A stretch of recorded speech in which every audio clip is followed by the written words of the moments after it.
No episódio de hoje de Sem Barbas na Língua vamos falar do orgulho heterossexual, do barulho nos santos populares e muito mais. Diz o que pensas, mas não pensas no que dizes. Eu não preciso de ajustar contas absolutamente com ninguém. Para um país mais justo, para um país mais pobre, perdão. Deus existe dentro de nós. Quando as pessoas não acreditam em Deus, não, Deus existe dentro de nós. Ser exigente, não sermos piegas. Ser exigente, não sermos piegas. Mãe, olha, tu sabes fazer ténis. Ela fez 4, mas não sabe fazer ténis. Não sabe fazer ténis. Ai, que informação dramática.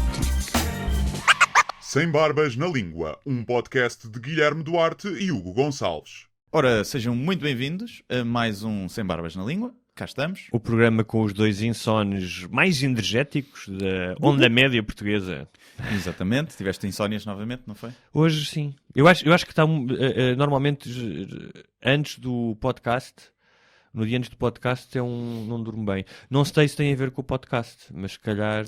também porque ando com muitas coisas para fazer, Sim. então a Tem a ansiedade. ver com o fim de semana. O fim de semana acaba sempre por desregular um bocadinho. Segunda-feira é aquele dia mais zombie e provavelmente, pelo menos a mim, acontece-me isso. Ou então se calhar fico nervoso na tua presença. Pode ser Guilherme. isso. Ficas nervoso de estar comigo, na O teu antecipação de... O teu sex appeal de me fechado encontrares. nesta caixa, Sim. no octagon. No coisa aqui. Deixa-me só dizer que estamos a gravar, foi um dia que gravámos 2 podcasts, que para a semana eu estarei de férias, então já gravámos e vamos ter um convidado, portanto fiquem atentos, foi uma conversa interessante com Henrique Pinto Coelho, jornalista, escritor e outras coisas, e estamos, portanto, fora do nosso horário normal e poderá acontecer, isto só para ficar, este podcast Entrar aqui um gajo com um garruço e uma moca de Rio Maior. Este podcast poderá ter 15 minutos. Vamos ver se isso não Vamos esperar acontece. que não. Mas poderá acontecer. Mas eles não estão todos a estudar para os exames, a malta do técnico? Não está toda a estudar para os exames? Mas há pessoas que, tal como nós que estamos aqui a gravar, não estamos em exames já. Okay. Apesar de eu ter esse pesadelo recorrente, e há pouco tempo tive que me falta uma cadeira para acabar o curso, e é um pesadelo terrível. Terrível. Mas depois acordo... É recorrente esse pesadelo com várias pessoas. Sim. Eu quando falei disso, é da gente a dizer que também... Eu às vezes vai até ao secundário, que me esqueci de fazer um exame nacional. Eu já sonhei que não tinha, que os gajos me diziam, não, vais ter que voltar a fazer o 12º. Yeah. Tu fizeste o curso, mas não tinhas... Houve uma disciplina que não fizeste. Exato. E agora vais que eu... Também já me aconteceu. Sim. Se bem que preferi 1000 vezes fazer o 12º ter que fazer a faculdade outra vez. Preferi fazer o 12º inteiro do que fazer, tipo, se calhar, 2 cadeiras do técnico. Olha, tens aí aquelas tipo de comédias teen, tens aí uma premissa que já foi feita com polícias que vão investigar casos ao liceu, mas essa de os gajos chegarem lá e olha, tens de fazer o 12º outra vez, podia ser uma... Pode ser uma giro, premissa já com engraçada. 40 anos, não é? E que eu ia dizer? Como é que se chama aquele filme dos gajos que fizeram o Superbad também? Sim. Que os gajos vão viver para uma casa de uma fraternity. E que vêm aqui para o liceu. Não. Eles vão mesmo... É com o... Old School. Old School. Old School, yeah. Sim. Esse filme é muito fixe. Yeah. Por acaso tive uma ideia para uma premissa para um filme, mas seria um episódio de Black Mirror, que era, imagina, um presidente dos Estados Unidos que usa muito o Twitter, ou seja, isto era bué contemporâneo, em que todas as decisões são tomadas com uma sondagem de Twitter, em que a população vota. E era, por um lado, a democracia máxima, por outro lado, a cena das redes sociais e do pessoal. É muito mais fácil de criticar, por exemplo, agora nesta questão do Irão. Invade o Irão ou não? Sim ou não? E ver o que é que as pessoas votariam. E acho que dava uma boa premissa para um Black Mirror. Porquê que não escreves? Escreve e manda-lhes. Pois, não me parece. Escrevem porquê? Porque não? Era melhor que estes 3 últimos que ele fez, que são uma merda. Não são uma merda, mas são abaixo do que nos habituou. O Charles Broker? É qualquer coisa. Brangens and Nice? Eu, por acaso, estive a ver... Não está muito baixo o meu microfone? Não? Não. Okay. Segundo ali, não. E tu vais-te exaltar, que eu já sei como é que é. Vou-me exaltar. Então por isso é que tu baixas o som. Sim, tu vais falando mais alto, mas eu vou subir um bocadinho. Estava a dizer que estive a ver... Como eu não tinha visto os episódios todos, tinha visto alguns... fui ver as listas, tipo, quais é que são os melhores episódios de Black Mirror e vi Acho que eu vi 1 ou 2. Mas um daqueles que eu vi foi aquele de Natal.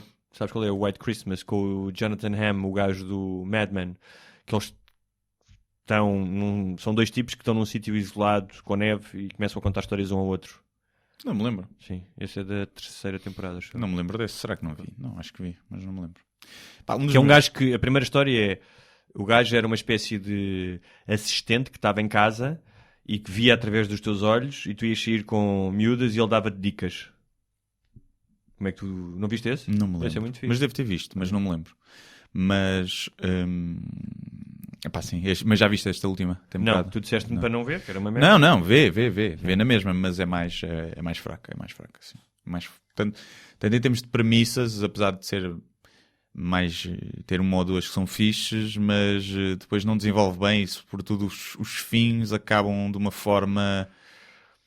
Fora o segundo, que tem mais o espírito de Black Mirror, de um final, nunca teve um final feliz, não é? Black Mirror. Os outros 2 é um bocadinho, tipo, um final um bocadinho cor-de-rosa. Um bocadinho, e que vai um bocadinho contra o que foi Black Mirror, que era o impacto negativo, e é isto, é o que é. Mas, uma visão mais sombria, não é? Da realidade. E neste só o segundo é que tem um bocado isso, apesar do fim ser deixado um bocadinho em aberto, mas mais ou menos certo. Já que estamos a falar de entretenimento e cultura, sabias que a Assunção Cristas lançou um livro? Foi? Sim, chamado Confiança. É um livro de autoajuda? Deve ser, não é? Deve ser. Autoajuda para políticos, como ter uma boa cunha, como manter... E isto fez-me pensar uma coisa, que há um equívoco, que é, muitas pessoas ainda acham que escrever um livro é algo que lhes confere um certo estatuto.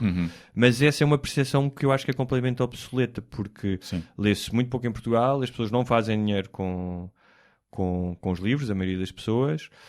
Um problema, olha, que nós falamos com o convidado da próxima semana, que é muito difícil fazer livros de não-ficção, de investigação, como tu vês nos Estados Unidos.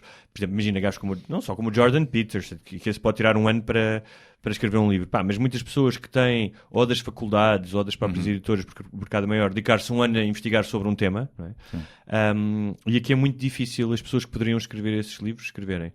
Mas ainda há a ideia de que seja um político, seja o tipo que sempre sonhou fazer um livro, então vai à Chiado pagar, de que o livro confere uma aura mística e de importância e de estatuto, mas que não é verdade. Ou seja, tanto que lá fora... porque depois a aderência do público não funciona, não está em consonância com isso, porque se fosse assim, então as pessoas liam mais e falavam de livros.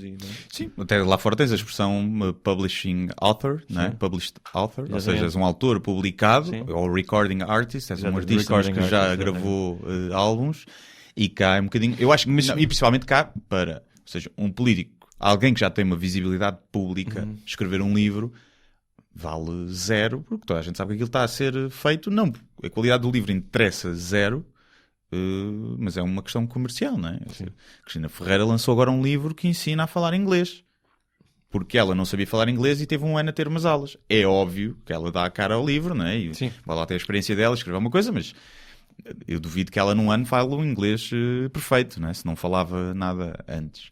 Mas aquilo vai vender, e aquilo é uma marca, provavelmente se calhar até de um Wall Street da vida, ou um Cambridge que pagou aquilo, e quer dizer, é uma forma de angariar novos clientes. Não é porque o livro é o melhor livro, quer dizer, já existem livros para aprenderes a falar inglês, certamente melhores, não é? Sabes aquele Faustão, aquele tipo daquele programa da Globo, o Domingo do Faustão? Esse gajo, por exemplo, que proporcionalmente está para a televisão brasileira como a Cristina está para cá, porque é um dos tipos mais bem pagos, claro que recebe muito mais do que ela, porque imagina, não é? O dinheiro que não gera a Globo, mas o gajo aparecia em tudo. Tipo, eu lembro de ver um livro que era a pizza do Faustão, que era um livro de receitas de pizza. Sim. Não, e se for um interesse, por exemplo, acho que a Cristina Ferreira até pode ser importante, vai levar uma geração que não sabe inglês, se calhar a aprender alguma coisa. Eu não sou uma espécie de purista ou defende a ortodoxia dos livros. Os livros são há vários tipos de livros, portanto podes comprar um livro para aprender a fazer yoga, como podes comprar um livro sobre a filosofia de Wittgenstein, não é? Há espaço para tudo. Estava a dizer, é curioso. Como a música, quer dizer, há espaço para a pimba, há espaço Mas para... tu falaste há bocado da expressão Perdito. recording artist e published writer, que de certa forma também estão obsoletas, porque eram do tempo em que, seja pelas editoras, seja pelas gravadoras, esse selo era um sinal de que tu tinhas qualidade, ou de que eles apostavam em ti. Mas hoje em dia, tu já não precisas disso, seja para publicar livros, porque podes fazer autopublicação, ou podes pagar a publicação, não é? Mas podes fazer no site da Amazon, tem isso, não é? Sim. Aliás, a tipa do 50 Shades of Grey começou assim. Sim. Chagas Freitas também. Sim. E na música, ainda mais. Não é? Porque... Sim, mas viste eu aquele acho caso, que lá aquele caso fora... do tipo... Desculpa, diz. Que lá fora continua a ser um selo de... Não, e continua. de garantia que vais fazer dinheiro, não é? Sim. Até porque lá... Ou seja, ainda há muita cena de enviar o manuscrito, de enviar os guiões, e se aquilo for aprovado, Mas viste aquele a tipo... tua vida pode mudar, não é? Cá não. Aquele tipo, o negro americano, Little qualquer coisa, que fez a música, que era uma espécie de um... Ele era um rapper, mas fez uma música country, e que de repente tornou-se na música mais vista numa semana no YouTube, e estava em todas as billboards. Essa é uma história muito interessante. E depois... tiraram-no da Billboard. A Billboard é importante nos Estados Unidos porque é como um top, não é? Mas a nível nacional, e obviamente se estás no top vais vender mais porque as pessoas vão estar mais curiosas. E além do Billboard de todos os géneros musicais, depois tem estilos, não é? O Billboard do hip-hop, o Billboard do rock. E tiraram-no da country porque diziam que aquilo não era country. E veio um tipo muito conhecido, tipo um dos deuses da country, dizer não, isto é country, e até participou, fizeram um videoclipe com ele. Mas essa música, de repente, foi a música... Pai, não me lembro do nome dele. Era Little qualquer coisa. Até pensei que soubesses, porque tu és um gajo ligado ao hip-hop. Não, mas e ele fez esse salto, fez essa mistura. E de um dia para o outro, tipo, o gajo andava a pôr vídeos no YouTube e acho que vivia com a mãe. De um dia para o outro, tornou-se tipo, um dos gajos mais conhecidos nos Estados Unidos. Sim, lá tens essa... Uma música dá-te dinheiro para a vida, não é? Sim. Uma música, Vida, sim. seja... em direitos, seja em downloads no iTunes. Como que imagina, vendes 1 milhão de downloads para os Estados Unidos não é muito. E se tu fizeres 1 milhão de downloads, se souberes gerir bem o dinheiro, se for €1 a música, 1 milhão de euros, fora as comissões e não sei o quê, já é meio milhão de euros, se calhar que fazes ali como a história uma semana, né? dos descendentes do gajo que escreveu a música do Parabéns a Você, que ainda hoje vivem Sim. Não sabia. Não sabia que tinha direitos à música. Sabe que era uma coisa... Então, todos devíamos pagar quando cantamos os parabéns. Não, mas eles já recebem das sociedades de autores e fazem esse processo. Sim, mas quando cantamos os parabéns não temos a licença da SPA, percebes? Para dar os 30 paus por cada vez que cantamos. E a segunda... Os parabéns têm aquela parte que toda a gente conhece, depois tem uma segunda, não é? E acho que ainda tem uma terceira. Sim. Sabes aquela segunda que é o gajo que faz anos a cantar ao outro, que é obrigada, meus amigos, no fundo do coração, por cantar esta uma merda essa assim. parte nunca ouvi. Eu também não sei. Sei que sempre que alguém começa a cantar essa parte, sei que no Brasil, eu sei que no Brasil só cantam a primeira parte, sim. E nós cantamos a primeira e a segunda. Sim. E a inglesa é só parabéns a você, parabéns a você. É só isto. É. Nós é que... Somos uma terra de poetas. Não me lembro, mas escrevemos muita aqui poesia. Espaço para rimas. Há muito artista. Olha, uma das perguntas que eu tinha aqui no guião de hoje é: faz sentido a parada do orgulho hetero? Isso é um tema interessante. Mas mais do que tudo, eu não sei se sabes, há uma página no Facebook... Só para as pessoas saberem, hetero é os que não levam no cu. Só porque há muita gente confunde. Desculpa, a não ser mulher. Isso não faz sentido nenhum. Tu podes ser hetero... E levar no cu. E levar no cu de uma mulher. Sim. Verdade. São os que não... Homens que não gostam de pila. São os homens. A não ser a sua. E sabes o que é que se chama? Chama-se heteronormatização. Sim. Normatização. Porque ser hetero pode ser muita coisa. Não é isso. Que é, muitas vezes... Isto foi-me explicado há pouco tempo. Tu és homofóbico, ou utilizas a palavra homofobia, e não é a mesma coisa heteronormalização, normativização, desculpa, peço desculpa do meu... Standardização. Sim, ou seja, que são coisas diferentes, mas as pessoas têm a tendência de utilizar a homofobia. O facto de... E a diferença é tu veres o mundo através de um padrão heterossexual em que tudo é o rosa e o azul. Sim. Ou seja, e isso acontece muitas vezes aos heterossexuais, não é? Tu perguntas a uma pessoa, imagina, vais numa viagem com um colega de emprego, não é? Perguntas a tua mulher, pode ser um marido, não é? Sim, mas normalmente tem algum cuidado. Não, e há pistas do outro lado. Claro Normalmente há pistas. Não, estou a dizer isto é apenas o exemplo mais comum, mas sim, existe realmente o que muitas vezes os gays dizem é que existe uma visão, o mundo está construído. Um chefe é capaz de dizer, vão lá para casa, aproveitem o fim de semana com as vossas mulheres. Pronto, não é? Ou seja, quando estás a falar para um grupo, sim ignoras, mas isso Sim, mas e está a mudar, porque a geração dos nossos pais nunca pensava, antes de fazer a pergunta, se calhar vou dizer a pessoa com quem tu vives, não é? Sim, ou partires do princípio que a mulher é que faz o jantar, não é? Sim, exatamente. Há muita gente, pessoal de geração mais antiga, quando eu digo que eu sou eu que faço o jantar lá em casa, é tipo, a mulher não cozinha. E eu, não. Quer dizer, cozinho, mas eu cozinho melhor, cozinho eu. Por exemplo, no outro dia estávamos lá em casa e a minha namorada estava a lavar a louça, por acaso, e eu estava a montar móveis do IKEA. E começámos a gozar com isso, que vem aqui os justiceiros, os capazes, e dizem, olha, estão a perpetuar o... Vai lá tu montar o móvel. Ela, mas eu não quero, eu não sei. Mas pronto, olha, digo uma coisa, debati-me com 3 móveis, 3 vikings, não é? Era o Elson, o Bingby e há 2 coisas engraçadas. Uma é que aquilo no fundo... Ou seja, montar um móvel não é assim tão complicado, mas às vezes as instruções é que estão ali feitas de uma maneira... E a falta de jeito que um gajo tem. E a falta de jeito que um gajo tem, é verdade, porque tu não praticas aquilo, não é? Sim. Não estás todos os dias a...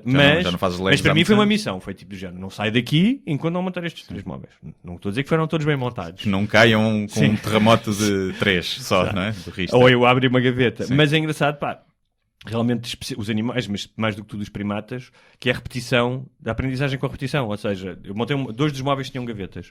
Uma das coisas que eu vi era, cada gaveta que eu montava nos móveis, e havia um que tinha 8 gavetas, era cada vez mais rápido. Não é? É muito curioso isso. Não é? A capacidade de aprendizagem que nós às vezes esquecemos que temos, que o ser humano tem. E já nem olhas para as instruções, no fim, sim, acabas por memorizar. Mas sim, isto porquê? Porque junho foi e é o mês do orgulho gay, com paradas gays por todo o mundo, que uns acham que sim senhor, é bom, é giro, outros acham que é uma afronta. Ou seja, acham que é como é que se diz? Um exagero, não é? Uma hipersexualização nas ruas, tipo, és gay, tudo bem, para que é que tens que andar aí, não é? Vestido de gaja e com um fio dental a cantar o YMCA e pronto. E depois surge a cena, mas não há paradas de orgulho hetero. Pronto. Mas pronto, e para já há aqui uma coisa importante que é o orgulho gay surge, a palavra orgulho surge em resposta à humilhação de ser gay. Claro. Coisa que a maioria dos heteros, a grande maioria, poucas pessoas são enxovalhadas por serem hetero, não é? Sim. Não sei de nenhuma história, mas claramente não foi um problema, ou seja... Eu sinto que se eu fosse gay teria mais marcas, por exemplo. Marcas de quê? Patrocínios. Se eu fosse gay, tenho a certeza. Era? Tenho a certeza. Não, mas não é por ser gay, é por uma procura agora da diversidade e há marcas também que ao querem... contrário. Há atores de Hollywood que não revelam a sua homossexualidade porque têm medo de perder público. Não é de perder público, eu acho que é de perder o... No Joe Rogan falava disso e eu nunca tinha pensado lá no podcast. Os atores de ação. Não é só da ação, é do papel do galã. Ou seja, o galã que engata as mulheres todas... Tens um gajo que fazia isso e fez durante 9 anos. Neil Patrick Harris, que é o que os gajos também referem lá. Mas é verdade, fora isso, tens poucos, não é? Mas nunca foi entrave no mundo da música e das artes no geral seres gay, né? Não é? Até porque são completamente dominados por pessoas mais de esquerda. Sim, e liberais. Mas no resto, sim, dirias claro que sim. Que os heterossexuais, especialmente os homens, têm uma vida mais fácil. Menos em termos de pinar. O gay pina mais se quiser. O gay pina mais. Portanto, sim. Se quiser. E o que é as coisas que toda a gente procura? É pinar. Na coisa que toda a gente procura. Ou seja, no amplo mundo, no teu universo, cuja prioridade é pinar. Sim. Não é? Isto agora em que tu podes ir a um bar gay livremente. Antes tinhas que andar às escondidas. Claro, mas aí pronto, sim, então pronto. E é daí que vem. Aí que vem, especialmente o caso de Stonewall nos Estados Unidos, em Nova York, onde os gays eram presos por serem gays. Ou seja, tu ias a um bar gay e podias ser preso e eras humilhado. E houve uma insurreição que, aliás, durou vários dias, confrontos com a polícia, e que foi tal como os anos 60. Os gays mandavam pedras e coquetéis Molotov ou mandam dildos. Será que um dildo assim. para combater castetes é um daqueles dildos gigantes? Pode não ser, é? pode ser. Ele deve doer Sim, na fuça. sim. Não é? Dá de chicote, né? Trau. E tal como os direitos civis, especialmente dos negros, a luta atingiu o seu apogeu e as suas grandes conquistas nos anos 60. A comunidade homossexual norte-americana, especialmente nas cidades das costas, de Nova Iorque ou São Francisco, ganhou aí uma muito maior pujança. E, portanto, a questão do orgulho gay vem exatamente por causa da humilhação, é uma resposta a isso, ou seja, tu poderes afirmar na rua, poderes seres aquilo que és sem ter medo de ser preso.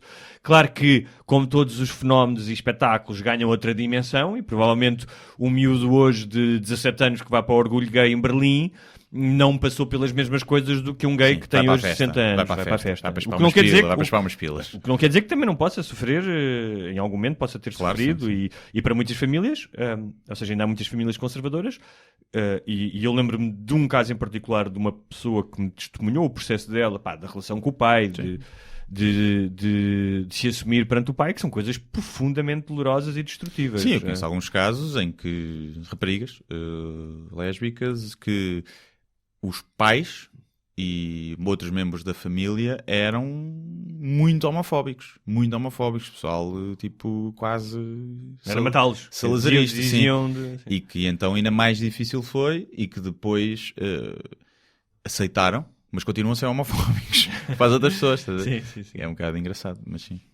É tipo, a minha filha é fofa, mas é das boas, sim, não é cá da paneleiragem. Sim. Ela no fundo ainda vai acabar ela gosta de levar com o strap-on, percebem? Esta é uma das é fofa passiva. Não é daquelas que queria ter uma pila. Sim, e a namorada dela é um camionista, é um gajo. Sim, por amor de Deus. O Roberto é quase um homem. Mas, o mais engraçado, eu pensava que, não pensei que isto fosse tão engraçado, porque entretanto já há uma página para organizarem a tal marcha hetero em Portugal. E o que eles escreveram no Facebook é um mimo. Eu acho que tu vais acabar a escrever sobre isto. Não sei se viste, já te mandei tarde. Mas não vi. Então dizem eles que se identificam com o calvário da marcha de orgulho hetero que terá lugar em Boston, e queriam criar um evento que acompanhasse em Portugal a afirmação da heterossexualidade. Dizem eles, hoje em dia a família tradicional é desincentivada e gozada nos meios de comunicação e partidos políticos, sendo catalogada como retrógrada. Tu achas isso? Ou viste em algum momento na televisão ou partidos políticos ridicularizarem a família tradicional? Não. O que eles dizem é que para eles não há uma família tradicional. Há vários tipos de família, não é? Ou seja, não consideram aquela mais importante do que as outras. Sim, mas eles estão a dizer mas não que é ridicularizar. Sim, mas eles desincentivada quer dizer que há alguém a dizer, olha, tu não vais casar com a tua mulher nem tenhas filhos, sim. nem tenhas 2.2 filhos, não é? Não, há o que se desincentiva é a família tradicional por fachada. É os homens e as mulheres que estavam num casamento tradicional que mantinham uma vida escondida ou recalcada. Sim. Isso é que se desincentiva. Sim. É tipo, se és gay, assume e ser feliz. Portanto, a primeira premissa deles não bate certo. Dizem eles, hoje em dia também os homens heterossexuais são assediados por homens homossexuais que os tentam aliciar a terem experiências homossexuais. Isto é tão bom. Sim. Certo, acontece. Acontece, não é um estigma, não é tipo, eu nunca andei na rua e veio um gajo atrás de mim, ou seja, as mulheres heterossexuais sofrem, é que nem tem comparação muito mais com os homens heterossexuais. A não ser que esteja na prisão. Portanto, a não ser que esteja na prisão. Aí. Mas aí ninguém é homossexual. Sim, aí é uma questão de poder. É uma questão de poder e pronto. Mas eu acho muita graça isto, como se isto fosse um flagelo. Sim. Eu ainda agora vim para aqui e levei com 2 pilas na testa. Sim, no trânsito e vem um homossexual e puma, mete uma pila na cara. Sim, quando estás no multibanco, aparece um gajo atrás de ti, tu pensas, vai-me assaltar e o gajo, puma, vai-te ao cu só. Estás a ver? Deixa-te ficar com a guita. Queres o código? Eu dou-te o código. Deixa estar, só quero o teu cozinho. Para os aliciarem a terem experiências homossexuais, eu acho isto delicioso. E depois há outra coisa que como se fosse, mas mesmo tipo, se isso acontece, droga, né? Se fosse droga. Estão a desviar as crianças. Mesmo se isso, assim, eu já fui assediado por homossexuais. Sim, e lidei com isso. E olha, desculpa, não quero, não é a minha cena. Tipo, não é? Eu já fui drogado. A mim, no meu caso, não, eu posso corroborar essa história. Tu podes corroborar essa história. É verdade, já me tentaram. E mesmo assim, não achas que só por isso é motivo para tu ires desfilar como hetero porque foste aliciado em Londres por um italiano gay, não? Existem vários casos de homens transexuais que só contam serem homens após o ato sexual, causando grande trauma no homem heterossexual. Aí, Assim. ou seja, eu acho que não há uma obrigação da outra pessoa. Imagina, conhece uma mulher e descobres que É um tema complicado. era o António, Sim. não é? Pronto, aquela velha andota, quem é que é este na fotografia de cabeceira? É o teu marido? Ela não, era eu antes. Pronto. Que acho que é normal, mesmo por mais liberais que sejamos, se isso te acontecesse a ti, Sim, tu não. ficavas tipo, Não, contavas-me antes. Eu estou a dizer Se que isto contasse antes, tu ias à tua é um vida, tema, para já é algo novo, não é? É algo novo no sentido em que com a aceitação dos transgêneros, os transgêneros não são algo novo, mas Agora, normalmente também se nota. Não, mas... Isso é porque ele não foi lá palpar a fruta. Sim. Não, para já estamos aqui a ser grosseiros, mas a verdade é que é um tema suscetível de ser conversado. Sim. O Louis C.K. fala muito bem num dos episódios do... como é que se chama? Aquela coisa que ele fez só, aquela série de 6 episódios tipo teatro que ele fez, qualquer coisa e Pete, não é? Já não me lembro, sim. Pronto, que é com o Steve Buscemi, com a Eddie Falco, uma série de atores incríveis.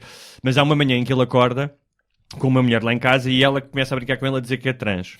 E há uma cena de quase 10 minutos em que foi das coisas mais sinceras e brutais que eu vi sobre o tema. Que estão ambos os lados, que é, eu acho que devia saber, e ela dizia, mas porquê é que tu deves saber se eu me considero uma mulher? Sim. E é muito equilibrado, portanto, não é uma questão, Não. eu não acho que seja sim ou não. Também acho, não. No entanto, imagina que isso acontece, não é? Que tu vais para a cama com uma mulher, porque há aqui duas situações. Pode ser pré-operado, portanto, quando fores para a cama, se vires que tem uma pila, vês automaticamente que é trans, sim, não é? sim. Se for operado, não saberás. Deves ou não, a pessoa deve ou não dizer, tens o direito ou não. Tudo isso é suscetível de ser conversado. Não me parece que, mais uma vez, seja motivo para fazeres uma parada. Não, claro que não. Hetero, não é? É uma coisa que já tens que resolver com essa pessoa em vez de ir para a rua e dizer fui enganado, Sim. meti a mão numa pila. Não, eu até estou a falar do caso de ser antes depois da operação. Mas por um lado imagina, não sei, não dá para comparar com Mas outras repara uma coisas, coisa, não é? eu vou dizer uma coisa que era, imagina que isto, ele diz aqui, causando grande trauma no homem heterossexual. Imagina que isso me acontecia. Eu não ficava com um grande trauma. Ou seja, eu percebo que seja uma questão... Mas ficava-te na cabeça há algum tempo. Não estou a dizer que não. Não é? Não, mas não era um trauma, sim. Sim, mas não era tipo uma cena que eu não vou conseguir viver nunca mais. Porque eu costumo dizer, mudou de sexo, sim, mas a boca continua a ser de homem, estás a ver? A boca não mudou. E tu pensas, bem. Agora, é uma mulher, mas na tua cabeça, e por mais liberais que sejamos, e isto não quer dizer que não te possas apaixonar pela pessoa e que depois seja normal.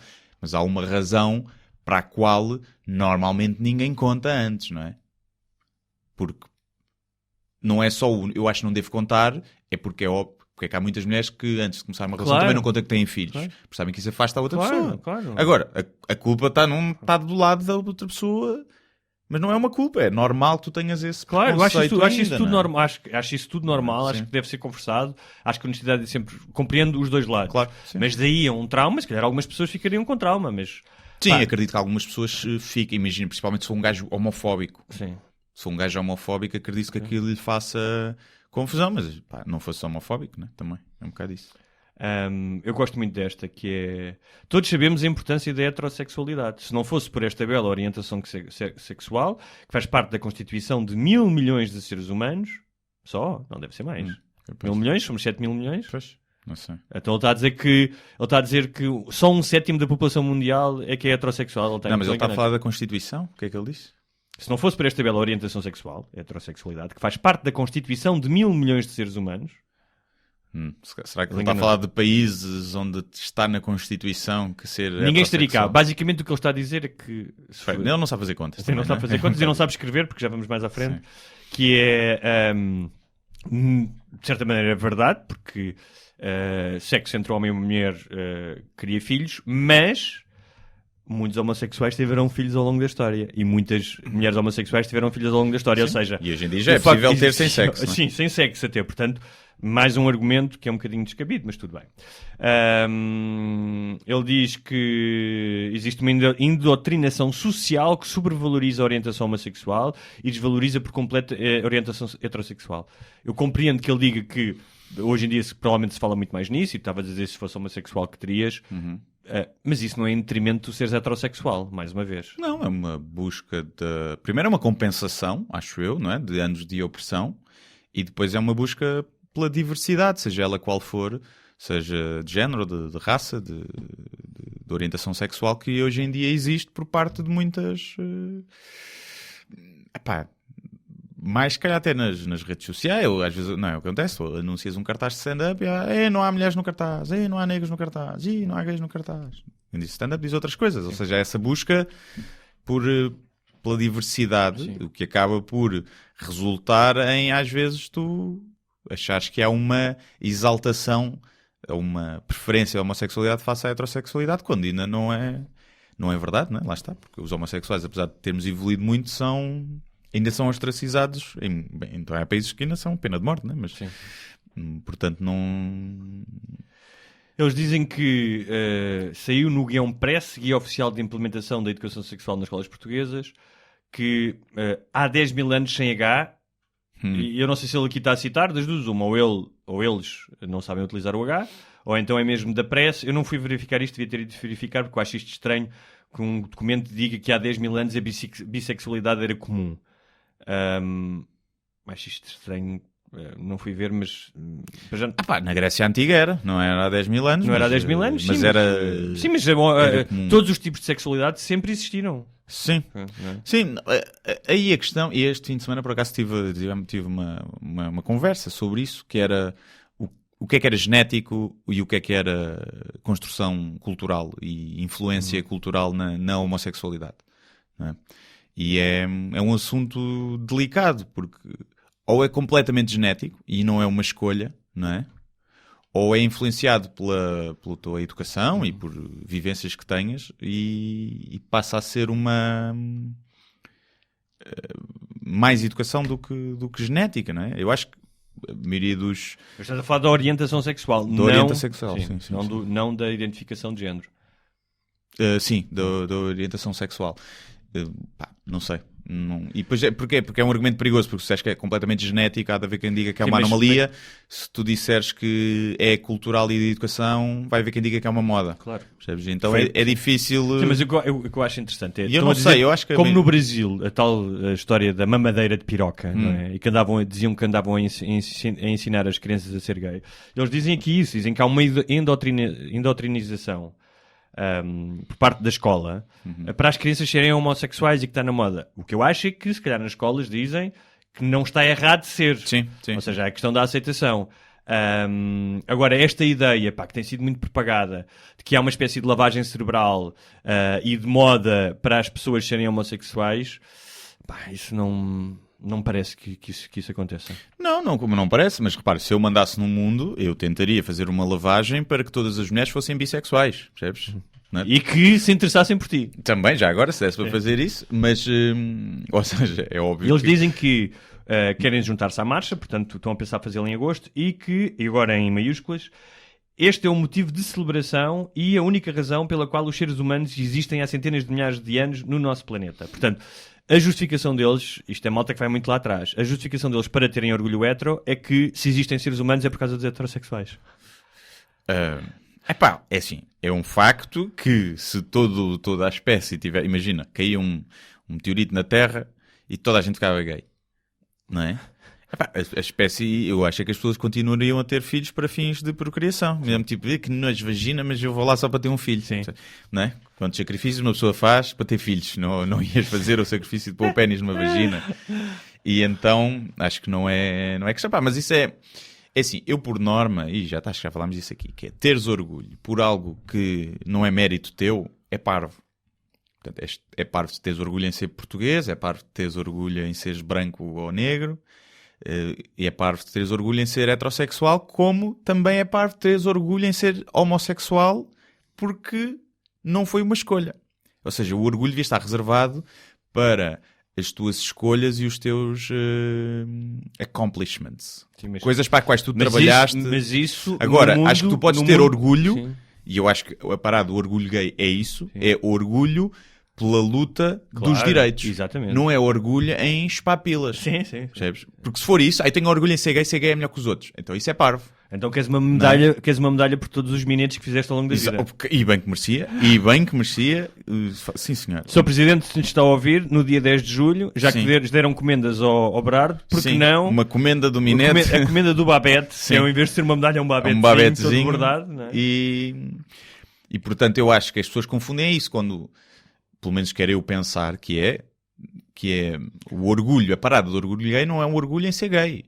Também é, mas é o orgulho pela luta que foi necessária até chegar a uma aceitação que há hoje. Que género de pessoas é que achas que fazem parte deste movimento, do movimento hetero? Achas que são incels?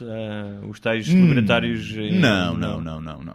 Acredito que haja muito homossexual recalcado. Muito aquele homofóbico que nunca conseguiu ser fiel a ele mesmo, não é? Que ele até para ele recalca. Muito religioso. Não é? Muito religioso. Fala aqui da família tradicional. Não é?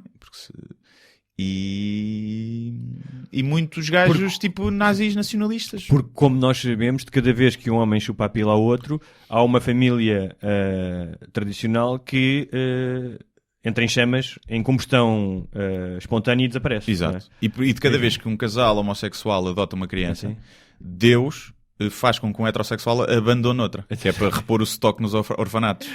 Deus estão estes panelões outra vez a adotar, tem que ir agora falar ali com o Carlos e com a Tânia para abandonarem o Cajó. E porque Deus gosta de ter um estoque em orfanatos, não é?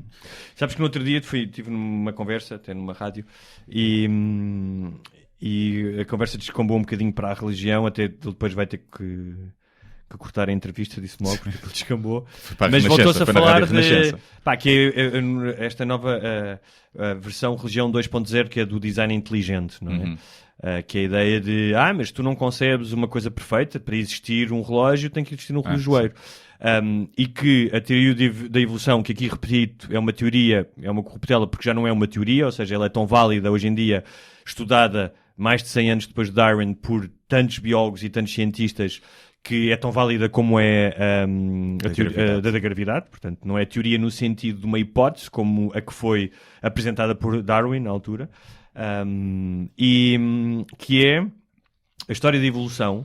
Não só a evolução não tem um propósito, ou seja, as mutações e as alterações não são boas ou más por iniciativa, acontecem e às vezes levam a que várias espécies evoluem, mas leva a que muitos milhões de outras espécies desapareçam do planeta, porque a evolução foi feita num sentido em que não beneficiou a existência dessa espécie. E mais, nos animais que existem, há N exemplos disso, há erros de engenharia, porque a evolução não é, ou seja, não foi o tal engenheiro perfeito do design inteligente que desenhou uma girafa. Ou seja, a girafa chegou a girafa ao longo de milhões de anos. Repare, se houvesse um designer inteligente, nós tínhamos sonar como aos morcegos. Exatamente. Também. Sim. Dava-nos jeito. Né? Se vou criar aqui a criatura perfeita, vou-lhe dar sonar. Vou dar asas, porque é que a gente não tem asas? Tu bastas olhar para o corpo humano, que tem um problema que é de ser ereto, que ainda não está adaptado a isso. Portanto, nós temos enormes problemas nas costas e nos joelhos por sermos animais eretos. Só que eu ando de gatas sempre em casa, sempre gatas. E isso mas o design inteligente é uma forma mais politicamente correta ou mais aceitável de acreditar. Porque eu disse, não sei se existe Deus, isso não sei. Claro. Agora, segundo os parâmetros como foram ensinados, e especialmente o Deus unipessoal das três grandes religiões, eu apostaria, se me dissessem aposta agora dinheiro, eu apostaria que não. Sim. Mas pronto, são só 10%. São só 10%. Mas sim, isso sim, do orgulho hetero, ou seja, por isso é que faz sentido teres uma marcha de orgulho negro. Não podes ter uma marcha de orgulho branco, não é? Porque aliás, podes, ou em Charlottesville. Sim. Podes. E depois tens gajos a gritar blood and soil, não é? Que era o grito dos nazis. Sim. Agora, é preciso perceber porque é que as pessoas se manifestam. Ou seja, se tu me disseres assim, as pessoas que estão no orgulho negro, por exemplo, estão lá porque acham que os negros são uma raça superior e que os brancos deviam morrer, eu digo, é exatamente igual aos nazis. Claro. Agora, não é por isso que eles estão lá. Estão a celebrar, já não temos correntes nos braços, estás a ver? Sim. Já não temos correntes. E quando os brancos se juntam para fazer isso, normalmente o que está por trás é... Hitler era fixe. E então é preciso diferenciar. Agora, como aqui já falámos da questão das passadeiras de manifestações que não mudam nada. Não é? Manifestações simbólicas que não mudam nada e que podem prejudicar.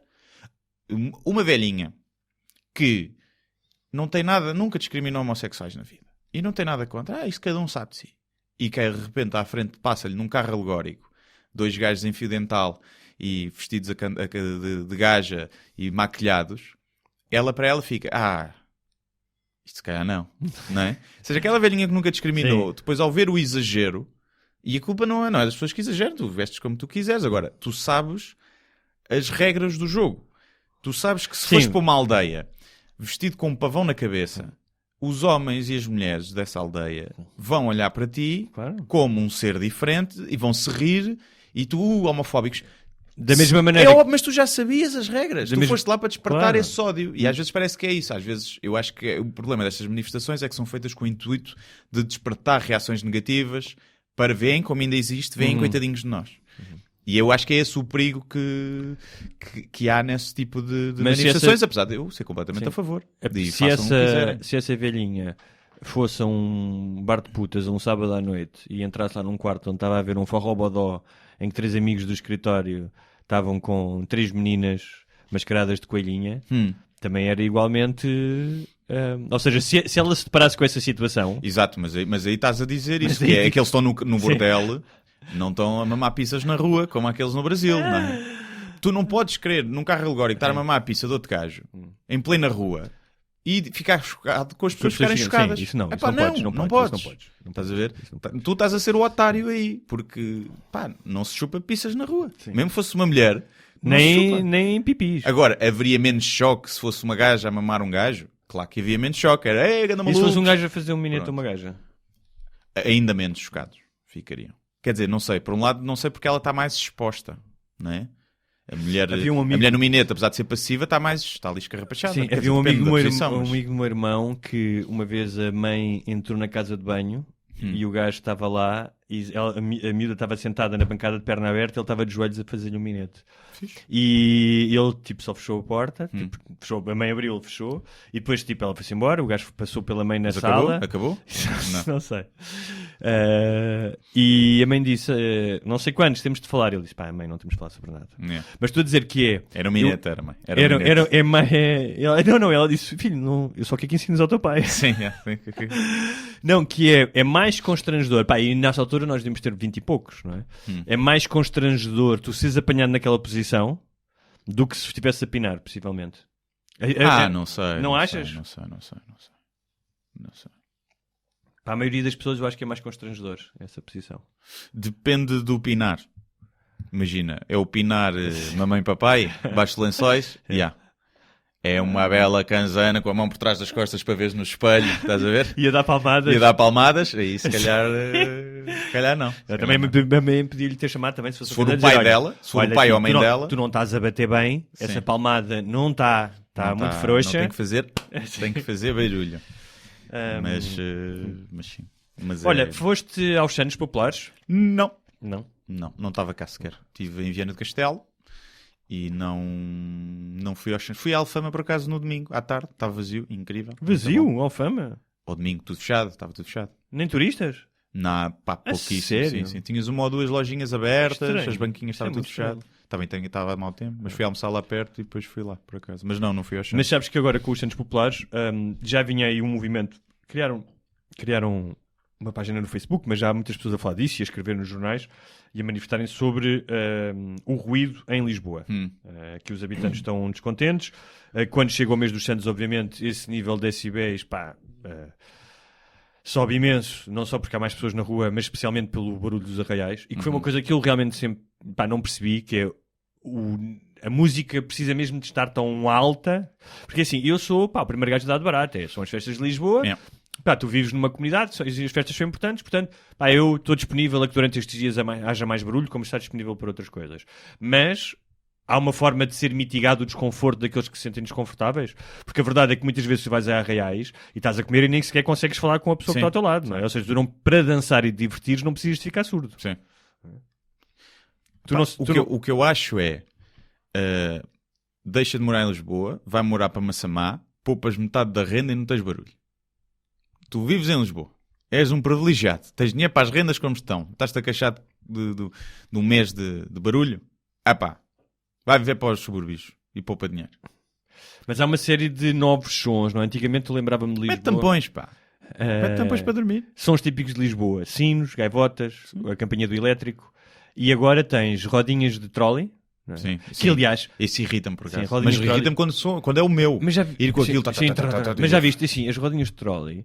Pá, as malas com rodas são uma invenção brutal. Durante séculos não tanto, que o turismo não existe há certo tempo, mas durante muito tempo as pessoas viajavam e tinham que carregar as coisas. Mas também tinhas os escravos, estás a ver? Facilitava um bocadinho. Então foi o fim da escravatura, permitiu o advento da indústria da mala com roda. Havemos de ver se não está, se não coincide. Não coincide, porque eu lembro de ser pequeno e viajar. Os trolleys têm para aí 20 anos. Os meus pais, quando viajavam, quando eu era pequeno, os meus pais viajavam, não havia malas com rodinhas. Não havia cá essa merda. Pois, talvez não.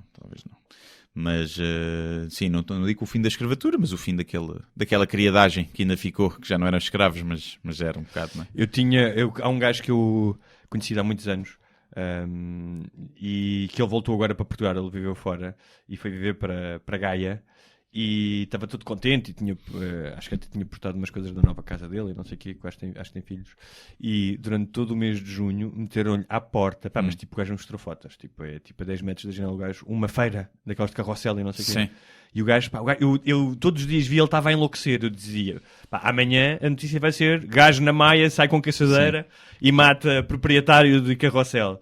E o gajo estava indignado e ia buscar os artigos da legislação da Câmara e não sei o quê, porque durante um mês o gajo diz: tenho a chatear aqui até à 1-2 da manhã os carrosséis. É chato, mas quando vais ver para lá já sabes. Os Santos não é uma coisa que apareceu agora, não é? Está bem, mas há os Santos. Já existe, já sabes. Está bem, mas tu vais conferir uma merda de uma licença de carrossel e não sei o quê. Isso é diferente, sim. Mas é tipo, eu agora vou morar para o bairro alto, imagina. E vou-me queixar que há barulho à noite. Então eu é que fui estúpido, para que é que eu vou morar lá agora? És velhinho, o pessoal que já lá vive há muito tempo. Sim, mas estou a dizer, o bairro alto é o bairro alto, mas há muitos bairros em Lisboa, bairros tranquilos, e que neste mês, não consegues dormir, não é? Em alguns sítios. Não consegues dormir. Põe uns tampões e compra vidro. Tu, como gajo insone, devias ser mais solidário com as pessoas que não conseguem dormir. Não me faz confusão, esse barulho faz muito mais confusão a ressonar. Alguém a ressonar. Mas... metam tampões. Tampões é uma cena mesmo... É uma invenção fixe. Compras na farmácia. Não funciona muito bem. Funciona. Há vários tipos. E depois também tens a ausência de ruído, que causa barulho, não é? Sim. E depois tem novos o despertador também, né? Tens que... Também às vezes há isso. Mas eu já dormi com tampões muitas vezes em viagens, tipo hostels e não sei o quê. Pessoal a ressonar e fazer barulho. E maravilha. Pessoal a ressonar é das coisas mais... Isso torna-me psicopata. Sim. Eu lembro uma vez dividir um quarto com um gajo por ano. Eu penso, esta pessoa no dia seguinte, eu queria matar o gajo. Tipo, eu odiava o gajo, mas não podia... E aquele pessoal que para, tipo, apneia e que para de respirar, a ressonar e depois para. E uma parte de mim fica, morra. Sim. Que morra, não vou lá salvar se ele não voltar a respirar. Estás a ver? E é uma coisa que me irrita. Agora, claro que é chato, mas é o que é de viveres numa cidade. Agora... Acho que às vezes há coisas piores. Porque isso é tipo, se calhar faz-me mais confusão. Sei lá. Não sei. Tanta coisa. O lixo, olha, o lixo. O lixo ou o mijo. Eu passei em Alfama, mas gostaram todas a mijo. Faz mais confusão isso. Se morasse lá, abris a janela e vem um cheiro a mijo, do que o barulho à noite. E... porque o resto já... Faz parte. Olha, não falamos de uma coisa que é a questão da beata. Sim. E não estamos a falar da tua prima que está no convento. Da minha prima no convento. Das beatas do PAN, não é? Que, propôs, o Parlamento aprovou, que multa para quem tira a beata para o chão ou resíduos de tabaco. Resíduos de tabaco aqui, mandar cinza? Não, maço, volta do maço, um bocado de cigarrilho ou de charuto. Okay. Se bem que o charuto é completamente biodegradável, não é? E a cigarrilho não tem filtro. Sim. E havia pessoal que dizia muito bem, não se deve atirar beatas para o chão, e obviamente eu concordo com isso, tento sempre mandar um cinzeiro, nem sempre é possível, não vou dizer que mando sempre, por exemplo, nunca mando do carro. Mas hoje em dia na rua tens caixotes do lixo, apagas no chão e vais pôr num caixote de lixo. Sim, mas estás no meio do bairro alto, com um copo na mão a fumar um cigarro. O cigarro vai para o chão. Tal como vai um copo de plástico muitas vezes. Eu não mando, mas às vezes está o cantinho em tu pões. E nós já falámos disso, que isto é apenas uma questão de percepção, de mudares o padrão, porque há 20 anos era normal ver alguém tirar papéis para o chão em Portugal, e hoje em dia isto é muito mal visto. Claro, à volta. Portanto, só tens de dar o padrão, só tens que equivaler a beata, é a mesma questão de percepção. Quando as pessoas começarem a conseguires fazer essa viragem e te sentires tão mal por atirar uma beata como um papel, fazes esse esforço que é... Pá, eu quando fumo, e são cigarros a enrolar, pá, eu apago sempre num sítio. Já cheguei a pôr tipo num recibo no bolso. Não estou a dizer que nos últimos anos, pá, se calhar não tinha mandado uma beata para o chão, mas é uma coisa que está presente. Sim. Não, por exemplo, o invólucro do massa, aquele plásticozinho, eu sou incapaz de mandar para o chão. Incapaz, ponho sempre no bolso. Sim. A beata, o que é que acontece com a beata? A beata não é um papel, não podes pôr no bolso, né? Tens de pôr num sítio, não sei o quê, pronto. Então beatas às vezes vão... Até porque depois deixas o plástico do tabaco no aquário de alguém para matar o peixinho dourado dele, não é? Sim. Tu gostas de... Claro, vão morrer todos. E aqui a questão, pois, que muita gente se insurgiu, e é um facto que é tipo, mas para que é que há uma lei para a beata? É tirar lixo para o chão, ponto final. Não é? Não faz sentido tu receberes uma multa maior por atirares uma beata do que se atirares um plástico qualquer. Não é? Sabes que em Espanha, se tu atirares a beata pela janela do carro, tiram-te um ponto da carta. É, pois. Pá, eu isso... Se já fiz, foi muito raro, e se fiz foi tipo apago antes, estás a ver? Sim. E não tinha sítio para pôr, uma cena assim. Mas normalmente tenho... Mas eu ainda vejo muito, eu não ando aí de moto, ainda vejo muito... Agora mandar assim, merdas... por exemplo, acesa, pá, não. Não quer dizer que não possa ter acontecido já, sim. Mas é muito raro. Às vezes, se fizer é automático. Quem nunca pecou que atira a primeira beata? Se fizer é automático. Não, é porque não estou a pensar, estou em piloto automático, mas... E pronto, eu vi isso. Houve essa polémica. Mas não é muita polémica. Eu acho que realmente devia ser lixo. Mas se atirares a beata... Agora, também não sou a favor desse policiamento. Acho que se devia investir mais na educação do que propriamente de... Mandas uma beata para o chão, vem o polícia e são 500 euros. Sim, acho que devia haver Quem é que fiscaliza, não é? Devia haver um coisa de... Um período em que... Há um período de transição de um ano. Que chegas ao pé e dizer, olha... É isso, vai haver um período de um ano assim, acho. Período de um ano. A questão é Portugal, é fazer leis que não vão ser possíveis de cumprir. Tem noção, basta fazer as contas, não é? Que eles dizem, olha, se apanharmos estas beatas todas, certo, pois, então isso prova que vocês não vão conseguir fiscalizar. Sim. Mas... Não dá para ter radares. Eu acho que há um lado que vai mais além do efeito prático da lei, que é o lado de tu estás consciente disso. Ou seja, certo, sim. Começas a falar disso, o tema vem ao de cima, as pessoas conversam, pensam duas vezes, realmente é mau tirar beatas. E se calhar não reduzes, nem todas as pessoas vão deixar de tirar beatas, mais de 80% das pessoas que atirarem beatas para o chão, ou 90% não vão ser multadas por causa disso, mas talvez haja uma parcela de pessoas que, por causa do awareness... Talvez sim, mas é como Portugal foi dos países que mais reduziu as mortes na estrada, não é? Por exemplo. E foi por causa das multas e os radares ou foi por causa das campanhas de sensibilização? Eu acho que as duas coisas. Acho que as duas coisas. Não seria... Toda a gente que eu conheço que tem multas, tem mais a seguir. Normalmente ou não tens multa nenhuma ou tenho 10 de excesso de velocidade. Olha comigo, eu já contei aqui, aconteceu o contrário. Eu tive 2 nos primeiros 2 anos de carta e serviu-me de lição. Pois, também já tive multas, mas não é por isso que anda sempre dentro dos limites. Sim, não estou a dizer que anos, mas fez-me ter mais atenção, já sei onde é que estão as radas para travar, percebes? É um bocado isso, mas acho que a educação é sempre melhor do que a punição. Há uma questão da lei que é... Eles precisam de avisar onde há radares ou não? Não havia uma coisa qualquer dessas que era inconstitucional, não avisarem? Não sei bem. Perde um bocado o efeito, que é um bocado estúpido. Sabes que as pessoas chegam lá, travam, não é? E depois vão excesso de velocidade. Eu acho que não deviam estar avisados. Agora, acho que deviam estar em zona, não é em zonas de caça à multa. Não, é em zonas que realmente há perigo. Eu apanhei uma multa a 135, uma coisa assim. Ou seja, é uma velocidade, toda a gente vai na autoestrada. Não é? Eles já multam assim, pensava que só multavam a partir de 140. Não, mas a questão é que onde está o radar, 10 metros antes, a velocidade diminui para 100, sem razão nenhuma aparente. É uma reta, uma curva bué da ligeira, e de repente passa a 100, radar, pumba. Que é para te foderem. E isso é nitidamente para te foderem, porque vais a 135, está bem, vais em excesso. Mas vais a um excesso leve. E é quem, 90% das pessoas anda entre os 120 e os 140. Acima de 150 já começa a ser um bocadinho puxado. Mesmo assim, quer dizer, a maioria das pessoas... Normalmente na autoestrada não passa os 140. Não... Eu também eu vou acelero um bocado. Sou um bocado acelero. Mas o meu carro também não dá mais do que 180. mas nunca vou. Mas 150 vou muitas vezes, sim. Mas normalmente é o meu limite, 150. E é se não tiver trânsito, eu conheço bem a estrada e pronto. Até porque depois começa a gastar muita gasolina. Pois. Não é? Gasóleo, neste caso. Olha, nós já falámos aqui várias vezes.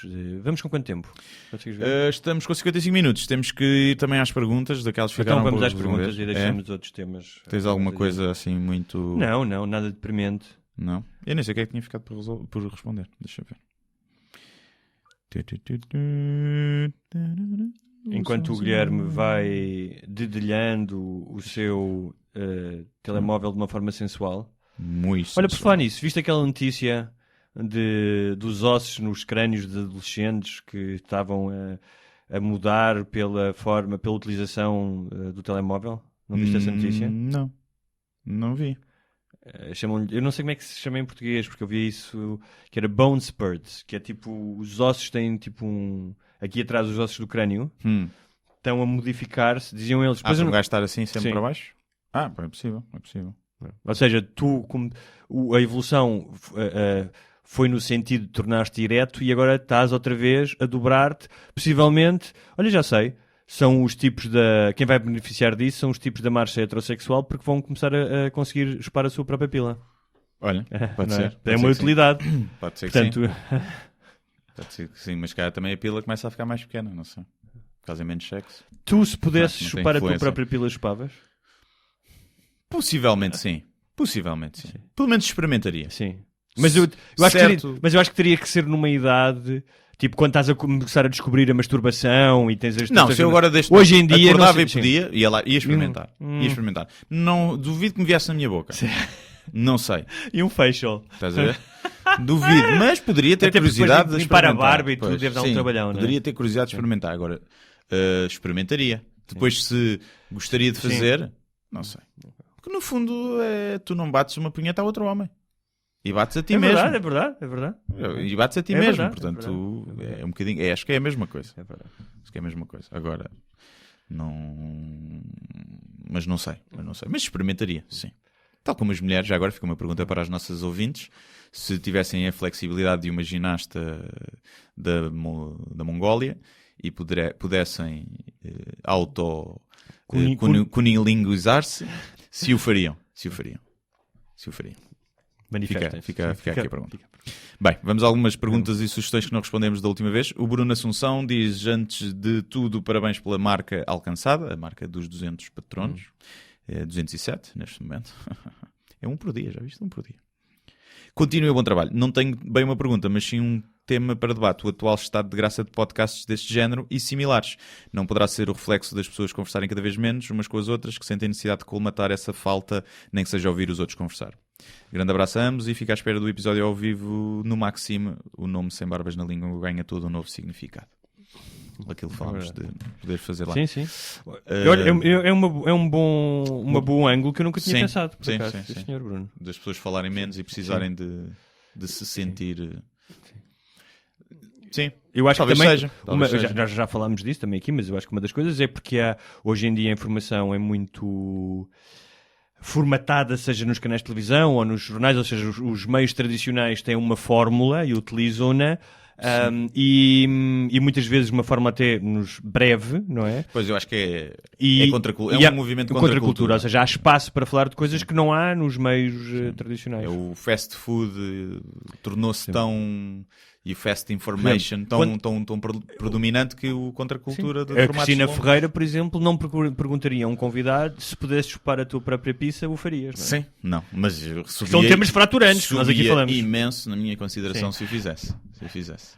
E portanto, sim. Agora, é um estado de graça ainda muito, em Portugal, muito relativo, não é? Sim. Não, Nos Estados Unidos não só há uma indústria de pessoas que enriqueceram com isso, como já grupos de mídia que se criaram com podcasts e outros que estão a criar. Há o Gamelet, há uma série deles. Tipo, que já são ou seja, tal como há em Portugal, imagina, a Cofina, empresas, estão-se a criar grupos não são tão grandes ainda, não é? Mas estão-se a criar grupos que produzem só conteúdo de podcast. Sim.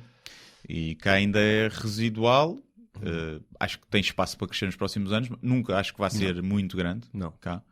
Nunca acho que vai chegar à rádio, ou tipo aos níveis que a rádio tem. Nunca vais ter 1 milhão de pessoas a ouvir um podcast. Não acredito. Mas sim, há espaço para crescer e para novos formatos. Olha, o Luís Franco Bastos lançou agora um novo, que é uma série de ficção, em que ele faz as várias vozes, tem os diálogos, chama-se o Hotel, e está fixe, está giro, está bem feito. E portanto há espaço para ainda novos... Já, nos Estados Unidos, as de ficção, duas já deram séries da Netflix. Sim. E portanto acho que sim. Ok, mais perguntas. Vamos ao próximo. Bem, Chiclanera, boa tarde aos dois. Gostei bastante do último episódio com o Ricardo Cardoso e achei que o Hugo é um bom anfitrião, moderador, tão bom que acaba por dar o foco todo para os outros, preferindo ficar na sombra. Isso é mesmo fofinho. Dito isto, e para devolver o foco ao Hugo, as perguntas vão para ele. Como ouvinte assíduo, tive conhecimento que o Hugo esteve em Nova Iorque a trabalhar e gostava de saber um pouco mais do lado menos falado de quem emigra, o que o motivou a sair, como se preparou antes de viajar, como foi a adaptação, como foi a procura de emprego, quais as condições para quem procura emprego nos Estados Unidos, alguma vez sentiu que estava deslocado ou integrou-se bem, com a periodicidade regressava a Portugal, quantos anos esteve a morar e o que o fez voltar para Portugal, pode igualmente referir as passagens pelo Brasil e Espanha. Um forte abraço aos dois e excelente trabalho. Em muito poucas frases, porque isso quase podia dar um workshop. Sim, quer saber da tua vida. Eu acho que ele quer saber demasiadas coisas sobre a tua vida. A única coisa que eu posso dizer, olha, podes ler isso ainda deve estar online, Carta a um Imigrante, se procurares Carta a um Imigrante por Hugo Gonçalves na Visão, julgo que estava na Visão online. Escrevia no Brasil, quando o Passos Coelho exortou os portugueses a emigrar. No meu caso, eu sempre tive uma imigração privilegiada, e se comparar com outras gerações da minha família, porque foi uma opção, mesmo ainda muitas vezes à aventura como fui, tinha uma rede e... tudo bem que em Nova Iorque trabalha num restaurante, mas também trabalha por opção, e estive lá outros meses antes a fazer jornalismo, outras coisas. Não acho que é para toda a gente, seja por necessidade, seja por vocação. No meu caso era por vocação. Também não é tão difícil como parece. E em relação aos Estados Unidos, é mais difícil viver lá porque é mais difícil de obter autorizações de trabalho, portanto terias que obter uma autorização de estudante. Eu na altura tinha o visto de jornalista. Mais fácil para emigrar dentro da União Europeia, que tens os mesmos direitos que qualquer outra pessoa. É isso. Pronto. Pedro Silva, não acham que as políticas de trabalho também deviam mudar, adaptar-se aos tempos de hoje? Por exemplo, porque é que hoje um engenheiro informático, como eu e o Guilherme, na maioria das empresas temos de nos sujeitar a um horário laboral como quem trabalha numa linha de produção, entrar às 8, 9, sair às 7. Já falamos disso aqui. Muitos dizem que são os millennials que estão mal habituados, outros dizem, e defendo, que cada pessoa tem um relógio biológico diferente e devíamos respeitar. Abraço. Sim, é óbvio. Qual é o problema de trabalhar em casa ou ter um horário flexível? É que há uns que fodem tudo para os outros. Porque há o gajo que diz que ficou em casa a trabalhar e não fez um caralho. É esses que estragam. Porque se não houvesse esses gajos, na maioria das empresas toda a gente podia trabalhar em casa ou ter um horário flexível. Mas eu acho que inevitavelmente... E não é só. Mas também depende muito do setor, não é? Por exemplo, o setor, imagina, da advocacia, eu conhecia pessoas na advocacia, que é um ambiente tradicional, almoço até às 13, os advogados ficam até às 10, não é? Eu todos os dias vejo à minha volta, não só estrangeiros, mas portugueses no café onde trabalho, que são gajos que estão a trabalhar ali a manhã inteira, não é? E que provavelmente trabalham mais dos que estão no escritório. E eu acho que isso vai mudar aos poucos. E não é só. Imagina que parte do teu trabalho é falar com clientes. E tu, mas o meu relógio biológico só trabalha a partir das 6 da tarde. Certo, os clientes a partir das 6 da tarde já não trabalham. Claro, isso também é diferente. Só que responde e-mails à noite ou ao fim de semana e que depois não responde durante o dia. E reuniões, não é? Para as pessoas passarem. O que eu acho é que os métodos de trabalho, especialmente nestas previsões mais tecnológicas ou mais novas e mais criativas, normalmente são um caos. Os métodos de trabalho são muito rebaldaria, o pessoal faz reuniões onde perde imenso tempo, não servem para nada, e como ainda não há essa comunicação apurada, facilita tu estares no local de trabalho e qualquer merda que seja precisa. Eu acho que em Portugal também é pior porque a nossa produtividade é péssima em relação ao rácio com as horas de trabalho em outros países. Não sei se falámos aqui, foi aqui que eu falei contigo, até se foste tu que me contaste, mas é uma história que eu me lembro sempre, não é? E que acho que já ouvi até mais do que de uma pessoa. Por exemplo, tu vais para Londres, e se tiveres Londres ou outros países do Norte, se tiveres depois das 5 lá no escritório, eles acham que tu não estás a fazer bem o teu trabalho. E tens que deixar uma justificação, porque quem se lixa é o teu chefe, porque significa que ele te geriu mal o teu trabalho e a tua carga horária. Mas agora, acho que sim, acho que tu deverias... Na Dinamarca, não sei se é o único país, mas há uns tempos foi uma experiência, não sei se ainda existe, quais é que foram os resultados, que havia a Sociedade B, em que tu podias trabalhar à noite. Ou seja, aquilo, porque eles chegaram à conclusão que geneticamente havia pessoas que funcionavam melhor à noite do que no horário dito normal, e eles criaram essa sociedade à parte em que tu podias usufruir dos mesmos serviços, havia coisas abertas, havia não sei o quê, e tu podias trabalhar essas horas. Isto para tu estares mais em consonância, seres mais produtivo e andares mais feliz, porque para muita gente, eu acho que um dos grandes motivos de depressão é exatamente esse. O teu relógio biológico está feito de forma diferente e tu acordares às 8 da manhã é horrível e faz-te mal, e acho que isso é um grande motivo de depressão. Por outro lado, vives à noite e não apanhas sol também é. Portanto, é preciso conciliar as duas coisas, mas acho que sim, acho que cada vez mais será para flexibilidade. E os millennials são mimados, mas... E eu sou millennial, tu já não és? Nasceste quando? 76. Já não és millennial? Não. Millennial é só a partir dos anos 80. Eu, como millennial, não me considero mimado. Considero que não me sujeito a merdas. O teu patrão gritar contigo e chamar-te nomes... Sim, mas isso não é por ser millennial, isso é por ter claro, o caráter e a sim, tua personalidade. Mas já ouvi pessoal a dizer, tipo, estes millennials, depois tipo, de lhe chamarem nomes. É tipo, tá bem. Pedro Oliveira, olá aos dois, já referiram várias vezes que Portugal não é um país muito politizado. O que acham que se pode fazer para isso mudar? Um abraço. Acho que os políticos serem menos corruptos é um bom... E os portugueses também. E os portugueses, e cumprirem promessas. E haver mais participação a nível local. Eu sempre fui contra, quando era mais novo, era contra a regionalização, porque achava que era a criação de mais... ou seja, num país em que havia tantos funcionários públicos a viver... à custa, quando digo funcionários públicos, muitos deles de cargos políticos, não é de cargos de carreira. Achava mal, mas se começares no bairro, tem que começar no bairro. Imagina, se no teu bairro tiveres uma associação, se fizeres parte da comunidade que ao fim de semana vai limpar a rua, ou vai fazer a horta, ou vai às reuniões da junta de freguesia, eu acho que tem que começar em casa, na participação ativa da vida cívica, e da vida cívica o pulo para a vida política. Sim, e acho que tem que começar na educação. Na escola também. Faz o 12º ano e não se fala de política, não é? Não se fala de... Fala-se um pouco de democracia, já não, do que é o Parlamento e não sei o quê, já não lembro em que disciplinas é que seria isso. História, provavelmente. Mas fala-se muito pouco de política, a não ser no contexto histórico. Olha, a política nazi na Segunda Guerra. Não se fala do que é em que é que tu podes participar, em que é que tu podes influenciar, em que é que... Não se fala nada disso. Eu acho que começa se calhar aí, para tu te sentires mais integrado na coisa, mas lá está. Mas acho que o grande erro é o exemplo que vem de cima. Se tu tens a noção que os políticos todos fazem promessas falsas, é normal que não te politizes muito. Não quer dizer que essa noção não seja errada. Sim. Mas onde há fumar fogo, não é? Não apareceu do nada. Pedro Conde Campos, saudações barbudos, só aqui deixar a temática do Bolsonaro andar a desbastar a Amazónia como um louco e ninguém querer saber. O que acham que vai ser o futuro do Brasil? E já agora, qual a vossa opinião sobre o recente apagão na Argentina? Por último, recomendar a última temporada do Handmaid's Tale, que infelizmente pode muito bem tornar-se num documentário se não tivermos cuidados com os fanáticos religiosos, ou fanáticos no geral. Continuação de um ótimo trabalho. Um abraço. Eu sou grande fã da série do Handmaid's Tale, que é baseado num... Acho que ias gostar. Só perguntas de homens, pá. As mulheres estão... Depois vão dizer que nós não há diversidade no nosso programa. Exato. Quanto ao Bolsonaro, olha, eu vivi no Brasil e uma das questões que tu aprendes no Brasil, há uma frase do Tom Jobim que é: o Brasil não é para amadores, mas mais do que tudo e foi uma das assunções que eu tirei quando vim de lá, não sabes. Os problemas são tão complexos e são tão entranhados e ennovelados que não consigo mesmo imaginar um desfecho, mas as pessoas com quem eu falo, e tenho falado com alguns brasileiros, é que não é uma visão muito otimista, não é? E qual é que era a outra pergunta, além do Handmaid's Tale, que nós também recomendamos? Era o Bolsonaro? Era a Amazónia? Sim, a Amazónia tem muito que se lhe diga, porque há muitos interesses económicos do agronegócio, não é? Dos plantadores de soja e sim, e também há muita gente que se não fosse isso, se calhar também estava na merda, não é? Lá, que precisa. Mais ou menos, porque isso são... ou seja, há muita gente que quer fazer uma cultura menos intensiva e... aliás, havia o movimento do Sem Terra e é claramente quase um daqueles filmes norte-americanos das farmacêuticas contra a mulher que o filho ficou com cancro, estás a ver? É uma luta desigual, é uma luta... O desmatamento é uma coisa real e galopante. Claro, sim. E são os grandes poderes que é o agronegócio, são as grandes empresas, as Monsantos da vida.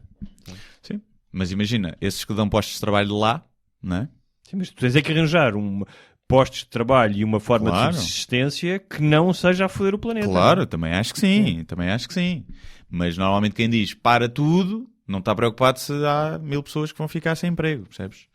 E às vezes é mais mas sim, é mais, eu sei que é mais agora, complexo. Eu sei que mas a entre big 1000 picture... pessoas ficarem sem emprego mas és tu que estás cá. E 100 milhões... E somos nós que estamos cá. E 100 milhões que ficarem sem planeta... Sem não sei quantos mil milhões que ficarem sem planeta. Mas eu também acho que sim, porque estou cá. Não estou lá, percebes? E que mais? Aí o apagão na Argentina. Eu não sei muito, sei que houve um apagão. Sim, Argentina, Uruguai e Paraguai, se não estou enganado. Há quem diga que foi uma manobra sabotadora. Não sei quem queria sabotar esses países, não estão em conflito com ninguém. Não é? Sim, não sei. Não sei mesmo o que é que... Isso às vezes acontece. Eu vi nos Estados... Quando estava nos Estados Unidos o apagão de 2003... Acho que é 2003 ou 2002. Que foi um grande apagão. Houve um em 76, se não estou enganado. Foi quando houve distúrbios no Bronx e prédios a arder. E este foi o maior depois disso, em que parte da costa este e do Canadá. São falhas na grelha. Eu acho que como se eu soubesse, são falhas na grelha. Eu disse, olha, não mudaste o fusível, isto agora está bombas. Eu acho que quando falha a luz é quando nós nos lembramos quão dependentes somos da eletricidade. Mais do que a internet. Sim. A eletricidade, quando falha a luz, tu sentes, e o que é que eu faço agora? Vou ter que... Mesmo a água, também, não é? Mas quando falta a luz é tipo... E antigamente, eu lembro quando faltava a luz, um gajo era tipo... Olha, vou ler à luz da vela, vou brincar com os brinquedos. Agora, quando falta a luz... Tu acho que tu disseste isso a semana passada, que era... as 2 primeiras horas têm graça, não é? Sim. Depois... Mas hoje em dia, quando falta a luz, é menos mau. Se tiveres o telemóvel cheio com bateria, né? Ainda tens ali umas horinhas e está-se bem. Estás a gastar dados. Estás a gastar dados. E a última pergunta, o David Gonçalves, que diz, dá-nos bastante graxa, a dizer que numa altura em que quase toda a gente se habitua a conteúdos gratuitos na net, só mesmo um projeto interessante como o vosso consegue reunir um número considerável de pessoas dispostas a gastar. Não é graxa, Guilherme, é franqueza. Não, porque ele diz agora que já dei graxa. Portanto, eu acho que era a última que nós não tínhamos lido. Cabe a minha pergunta: o que é que vocês acham da aparente apatia dos portugueses acerca do brutal aumento de impostos, sobretudo indiretos, por exemplo, combustíveis que estão a preços semelhantes de 2011-2012, quando o barril de petróleo custava quase o dobro do preço atual? Continuação do meu trabalho. Forte abraço desde Norwich, UK. Mais um ouvinte internacional. Eu acho que ainda no outro dia estava a ver a questão dos recibos verdes, e quem está a recibos verdes está fodido porque sobes um escalão de mais de... Ou seja, estás sempre com a corda ao pescoço, mesmo que ganhes mais dinheiro, está melhor. Tens a segurança social trimestral. E acho que estás aqui num pesquinho de rabo na boca, que é o país deve dinheiro, precisa das coisas que estão mal organizadas, precisa de dinheiro, vai buscar dinheiro a estas pessoas que têm um rendimento, por isso é que a classe média também está a desaparecer. E claro que pode parecer demagogia, populismo, mas custa ter as pessoas que estão ali, classe média, às vezes média baixa, mas classe média, que se calhar podiam ter vivido um bocadinho mais confortável e não têm, quando tens os casos como os dos bancos, não é? Das falências dos bancos. Sim, mas aqui eu vi um artigo sobre isso, dizia que os impostos aumentaram. Os impostos aumentaram porque as pessoas ganham mais do que ganhavam em 2011, na altura da crise. Por isso é que os impostos aumentaram. Ou seja, não significa que tu... Ou seja, é proporcional. Tu levas mais dinheiro para casa limpo. Sim. Ou seja, imagina, se toda a gente pagasse mais impostos e se fosse proporcional ao ordenado, era bom sinal. Significa que estávamos todos a ganhar melhor, não é? Claro. Portanto, esta noção de que... Dizemos nós, os dois fiscalistas, especialistas em fiscalidade. Agora, claro que sim. Claro que tu... Pagar imposto é muito giro quando as coisas funcionam, quando vês que é preciso depois resgatar milhares de milhões em bancos e que não lhes acontece nada e ninguém é punido. E é aí que o pessoal não gosta de pagar impostos. Vais aos nórdicos e ninguém se importa de pagar impostos altíssimos porque funciona tudo bem. A educação, a saúde e... a assistência social, não é? Pronto, sim. Apesar de depois ter muitos outros problemas que nós também não temos, não é? E... como o frio. Não é? Mas... não, os problemas de imigração e de confrontos, não é? Que nós cá não temos tanto como eles têm lá. E portanto é isso, um gajo paga muito imposto, mas lá está, sobre as classes médias baixas, esses é que se lixam. E esses é que estão pior. Eu não sei quem é que viu que o jogo foi criado como um imposto para o pobre. Ou seja, o jogo, o Euromilhões, a raspadinha, é um imposto criado propositadamente para tirar mais dinheiro indiretamente à classe baixa. Porque as classes baixas, por baixa e média, é que jogam. Sim. E além de pagam, é um imposto indireto. Sim. Tu vais ver, geram 10 euros no subsídio de não sei o quê. Mas eu gasto 50 por dia na raspadinha que nunca vai sair. Tá?